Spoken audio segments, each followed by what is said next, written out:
Imagine estar dentro de um navio de metal. É madrugada. Você não pode fazer barulho.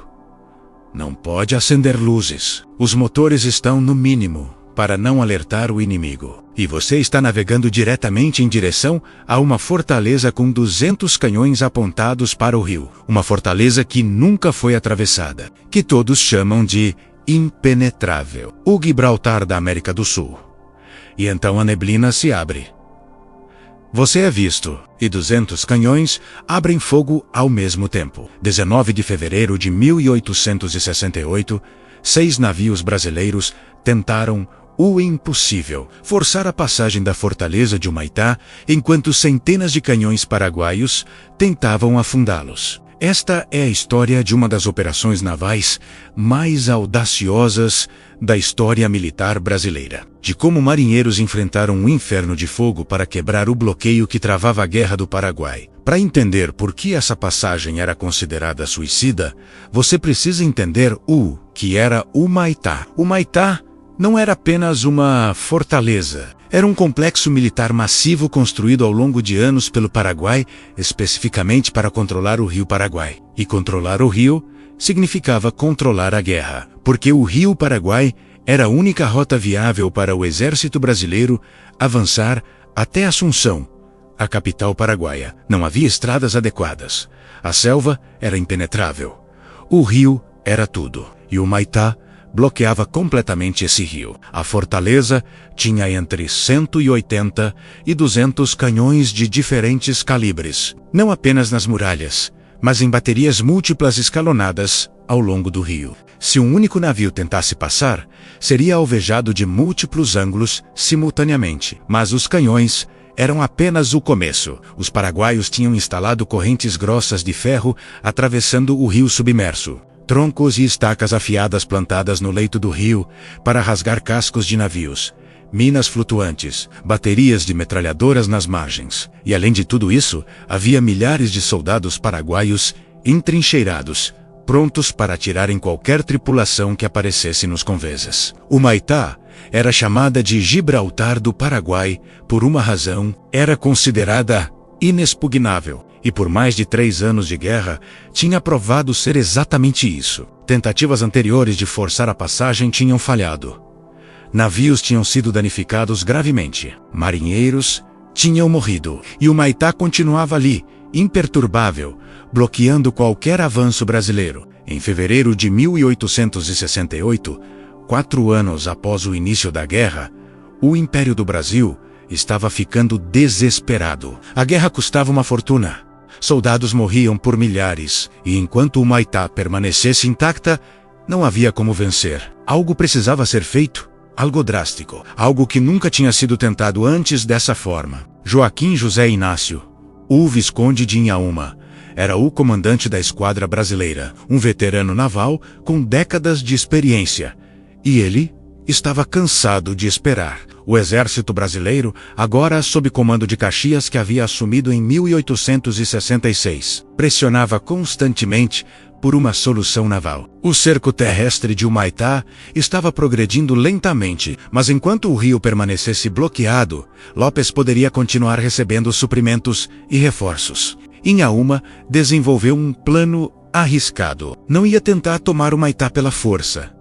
Não ia bombardeá-la até a submissão. Isso tinha sido tentado e falhado. Ele ia simplesmente passar por ela. A estratégia dependia de 3 fatores críticos.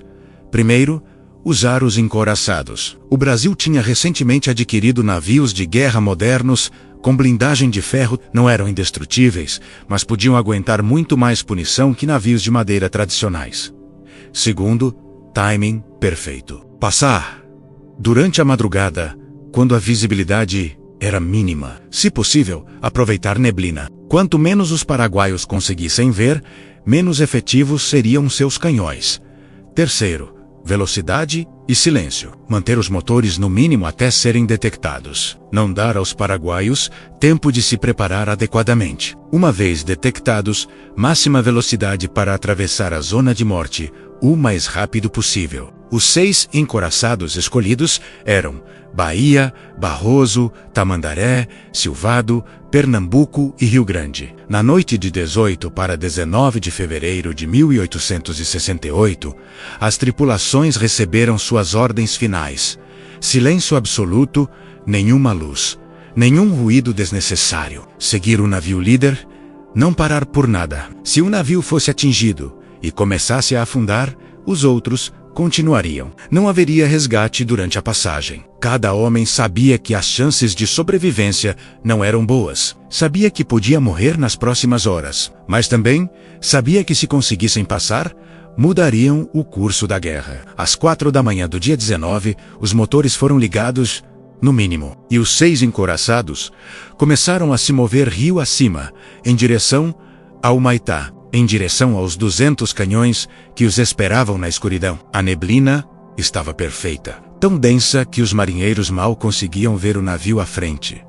Isso era bom e ruim. Bom porque os paraguaios também não conseguiam ver. Ruim porque navegar pelo rio estreito, sem visibilidade, era perigoso. Os encoraçados avançavam devagar, muito devagar. O som dos motores era abafado pela neblina e pela distância. Nas margens, sentinelas paraguaias patrulhavam, mas não viam nada, não ouviam nada. Por uma hora, os 6 navios se aproximaram em silêncio quase fantasmagórico. A tensão era insuportável. Cada homem no convés segurava sua respiração. Cada ranger de metal soava alto demais. Cada onda batendo no casco parecia um trovão. E então, às 5 horas da manhã, a neblina começou a se abrir. Um sentinela paraguaio viu algo, uma forma escura, na água. Depois outra e outra. Gritou um alerta. Sinos começaram a tocar na fortaleza. Luzes se acenderam. Soldados correram para suas posições, e os 200 canhões de Humaitá abriram fogo. O barulho era ensurdecedor. Explosões por todos os lados, a água do rio, literalmente, fervia com os impactos. Estilhaços de metal voavam em todas as direções. A fumaça e o fogo transformaram a madrugada em um pesadelo iluminado. O Bahia, o navio líder, foi atingido repetidamente. Projéteis batiam em sua blindagem com força suficiente para fazer o navio inteiro estremecer. Mas a blindagem aguentava. Amassava. Rachava em alguns pontos, mas aguentava. O comandante gritou: "Máxima velocidade! Não parem por nada!" Os motores rugiram a vida. Os 6 encoraçados aceleraram, não mais tentando ser silenciosos, apenas tentando sobreviver. O Barroso levou um dos piores castigos. Um projétil de grande calibre acertou bem na linha d'água, criando um buraco considerável. Água começou a entrar. A tripulação imediatamente começou a trabalhar nas bombas, enquanto outros selavam a brecha com o que tinham disponível. Outro projétil atingiu a chaminé, arrancando-a parcialmente e fazendo com que fumaça tóxica se espalhasse pelo convés. Marinheiros tossiam e engasgavam, mas continuavam em suas posições. O Tamandaré recebeu um tiro direto na torre de comando. A explosão matou 2 oficiais instantaneamente, mas o navio continuou avançando. O Silvado teve sua blindagem lateral penetrada. Fragmentos de metal voaram pelo interior do navio, ferindo vários tripulantes.